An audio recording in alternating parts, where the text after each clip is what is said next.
sur le podcast d'Equizen Conseil, l'âme des chevaux, le podcast pour connaître son cheval et mieux le comprendre.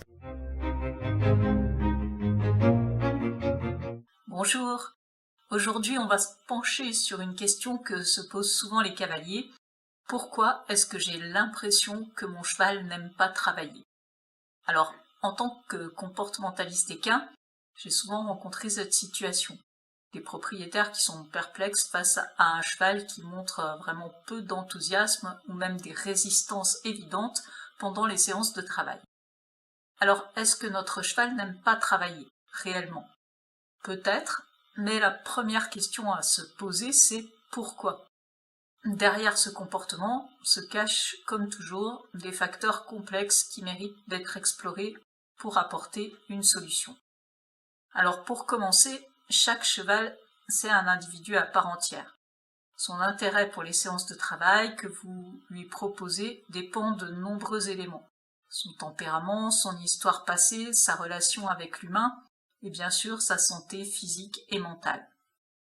Si votre cheval manque d'enthousiasme lors des séances de travail, la première piste à explorer, c'est la présence éventuelle de douleurs et d'inconfort physique qui peuvent rendre le travail difficile pour le cheval. En cas de doute, il est essentiel de consulter le vétérinaire pour vérifier l'état physique de votre cheval, mais la douleur, elle peut aussi être provoquée par le matériel qu'on utilise, la selle, un mors inadapté, ou également, cette douleur, elle peut venir des actions du cavalier. Une main trop dure, l'utilisation de cravache, éperons, etc.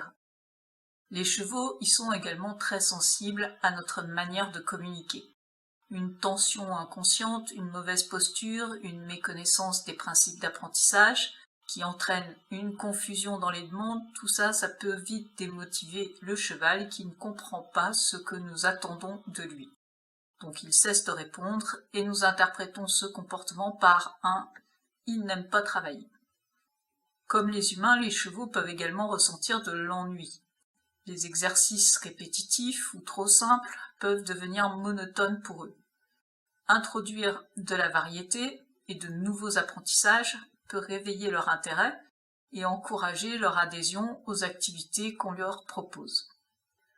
Les chevaux peuvent également être en situation de stress en raison de leurs conditions de vie ou de l'environnement dans lequel se déroule la séance. Et ça peut se manifester par une réticence à travailler.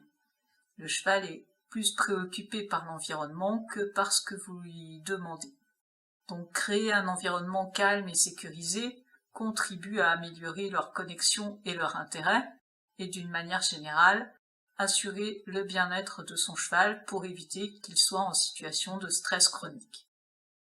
Une évaluation systématique de l'état physique de notre cheval avant de lui demander quoi que ce soit permet d'éviter les situations de mal-être physique au travail qui vont aggraver le problème et conduire le cheval à faire une association négative avec le fait d'aller travailler. Apprendre à lire les signaux de tension de notre cheval nous permet de connaître son état émotionnel et d'adapter notre séance en prenant le temps de l'aider à s'apaiser.